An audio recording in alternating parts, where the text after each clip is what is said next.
Galera, bom dia, boa tarde, boa noite, boa madrugada. Meu nome é Sidney Martins, professor de língua portuguesa aqui do LAC Concursos, o maior site de videoaulas do Brasil, quiçá das Américas. Então vamos parar de enrolação e vamos direto ao ponto. Hoje a gente vai estudar vozes verbais, assunto demasiadamente cobrado nas provas de concurso público de esfera geral.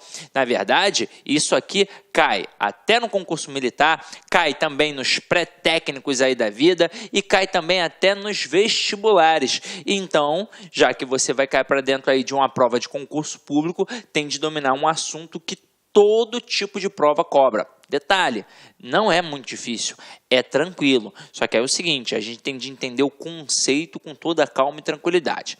Quando a gente fala em vozes verbais, eu tenho de entender que quem manda é o verbo. Essa é a pegada. Quem manda é o verbo. Agora, a gente na escola aprende através de uma estrutura superficial que está inclusive dentro da gramática. Então, teoricamente, a gente aprende o quê? Que são 3 vozes verbais: voz ativa, passiva e reflexiva. Aí, naquela concepção que a gente aprende na escola, que soluciona basicamente mais de 90% das questões que você vem a fazer, então é por isso que você pensa apenas naquela pegada, você aprende que a voz ativa, teoricamente, é aquela na qual o sujeito pratica a ação, aprende que na voz passiva é aquela na qual o sujeito, teoricamente, sofre a ação, e que na voz reflexiva é aquela na qual o sujeito pratica e sofre a ação em si mesmo. Isso vai solucionar vários casos, só que a gente vai entender agora mais a fundo, ok? Então vem aqui comigo, ó. Então eu tenho a voz ativa, a passiva e a reflexiva. Vou colocar aqui 3 frases, ó. Arthur comeu o bolo. O bolo foi comido por Arthur e Arthur feriu-se com a faca. Então vamos lá. Então, voz ativa, aquela na qual o sujeito pratica, voz passiva, aquela na qual o sujeito sofre, e voz reflexiva, aquela na qual o sujeito pratica e sofre. Dica que eu vou te dar. Para concurso público, o creme de la creme é a passagem da ativa para passiva e vice-versa. Então, a reflexiva ela acaba sendo um galho fraco. Não significa que não caia, mas ela cai menos, até mesmo porque, para nossa compreensão, é muito mais fácil. Quer ver? Vamos analisar. Então, acompanha aqui comigo, ó. Arthur feriu-se com a faca. Quem foi que praticou a ação de ferir? O Arthur. E quem sofreu a ação de ser ferido? O próprio Arthur. Então é por isso que eu chamo de voz reflexiva. Por quê? Porque o Arthur pratica uma ação e ele sofre o reflexo de sua ação. Então este pronome ser aqui eu vou chamar de pronome reflexivo ou de partícula reflexiva. Por quê? Porque indica a reflexividade do processo. Afinal de contas, é como se eu dissesse que o Arthur feriu a si mesmo, que o Arthur feriu a si próprio. Aí você vai dizer assim para mim: ah, Sidney, mas na época da escola eu aprendi com a minha professora que existe uma tal de voz recíproca. É pertinente isso, Sidney? Vamos lá. E aí, o que você tem a me dizer? É pertinente sim. Só que é o seguinte, para a gramática tradicional, a gente tem 3 vozes, a ativa, a passiva e a reflexiva. A recíproca, na verdade, é uma extensão da reflexiva. Funciona assim, ó. Eu coloco Arthur e Joana se beijaram. E aí você vai reparar que o Arthur pratica uma ação, só que ele também sofre a ação. Assim como a Joana também pratica e também o quê? Sofre. Só que agora é o seguinte, eu não tenho apenas um elemento. Então não é um elemento praticando uma ação e sofrendo o reflexo de sua própria ação. Eu tenho, na verdade, dois elementos. É um processo simultâneo e por isso eu penso na questão da reciprocidade. Porque para existir reciprocidade, tem de existir dois elementos, tranquilo? Então aqui, ó, eu já aprendi o que é a partícula reflexiva e acabei de aprender o que é a tal da partícula recíproca. Qual é a principal diferença entre a reflexiva e a recíproca? Apenas o número de agentes. Na reflexiva, eu só tenho um, que sofre o reflexo de sua ação. E na recíproca, obrigatoriamente, eu tenho dois elementos. E por isso eu tenho reciprocidade. Ok? Tranquilo? Então vamos lá. Agora, eu vou apagar essa parte aqui de baixo, que você já anotou espertamente, sabiamente. E a gente vai cair para dentro das outras duas sentenças que a gente tem aqui agora, ó.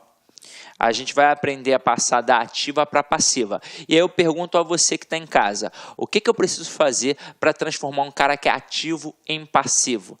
Aí você deve estar pensando sacanagem, mas é mais ou menos isso mesmo. Eu vou dar uma cruzada nele, ó. É isso aqui que eu vou fazer, ó. Só que é o seguinte, vamos analisar etapa por etapa. Quando eu digo Arthur comeu o bolo, quem praticou a ação de comer? Arthur. E quem sofreu a ação de ser comido? O bolo. Então, eu tenho um verbo, que é o verbo comer, um sujeito, que é Arthur, e um objeto, que é o bolo. Detalhe, eu aqui tenho um verbo transitivo direto. Verbo transitivo direto é aquele que pede o complemento sem a preposição. Ou seja, aquele que pede um objeto direto. E aí a gente entende que para cada ação que a gente pratica, sempre haverá alguém que vai sofrer ou ser alvo da ação. Quem sofre é alvo da ação funciona como objeto. Mas aí pensa comigo, quem é que sofre? É o objeto direto. Então, a gente sempre, para fazer questão de vozes verbais, vai pensar num verbo que seja transitivo direto.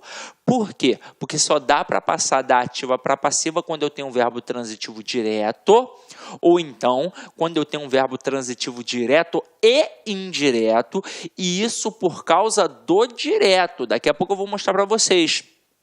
Por quê? Porque o cara que está sofrendo a ação na ativa é o que vai passar a sofrer na ação na passiva e vai ser chamado de sujeito. Eu não tenho como fazer isso com um objeto indireto, por exemplo. Por quê? Porque eu não posso ter um núcleo de sujeito preposicionado, já que o objeto indireto tem preposição, como é que ele vai vir para a voz passiva com aquela preposição sendo um sujeito? É impossível, tranquilo? Então vamos lá, eu tenho aqui Arthur, que é o sujeito, o verbo, que é transitivo direto, e o bolo, que é um objeto direto. Então, vamos lá, vamos analisar etapa por etapa. O Arthur, ele pratica a ação na ativa. Ele vai continuar praticando a ação na passiva. Só que a gente agora vai mudar a função sintática, porque na ativa quem pratica é o sujeito. E na passiva, quem pratica é o agente da passiva. Agora, e o bolo ali? Ele está sofrendo a ação na ativa. Quando passar para a passiva, ele vai continuar sofrendo a ação. Eu só vou mudar o quê? Eu vou mudar a função sintática, porque na ativa quem sofre é o objeto direto. E na passiva quem sofre é o sujeito. Ok? Agora, vou lançar um desafio para você que está em casa. Coloca assim, ó, Arthur levou um choque. Aí eu te pergunto, voz ativa ou voz passiva?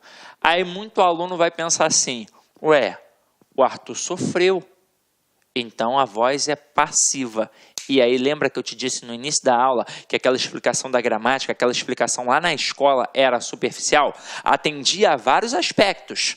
Você iria solucionar mais de 90% das questões, mas não é a realidade.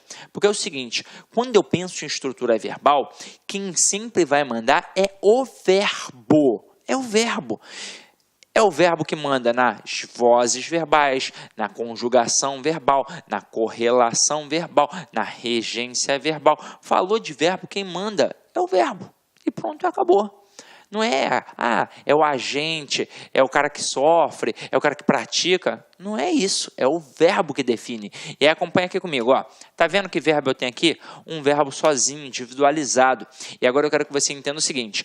Quando isso foi criado na gramática, a nossa sociedade era extremamente machista. Eu não estou de sacanagem não, estou falando sério mesmo.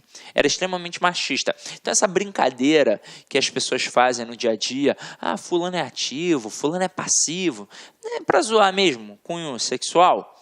Então, isso tudo surgiu dentro da gramática. Com certeza o Celso Cunha e o Bechara ficavam zoando um ao outro. Hoje em dia é claro que o Bechara não vai fazer isso, porque ele já tem mais de 87 anos, seria ridículo. Mas quando ele tinha a minha idade, com certeza ele ficava zoando o Celso Cunha com isso. E aí eu quero que vocês entendam de onde surgiu a brincadeira. Primeiro surgiu dentro da língua portuguesa, para depois vir para o nosso mundo cotidiano. Surgiu aqui, ó.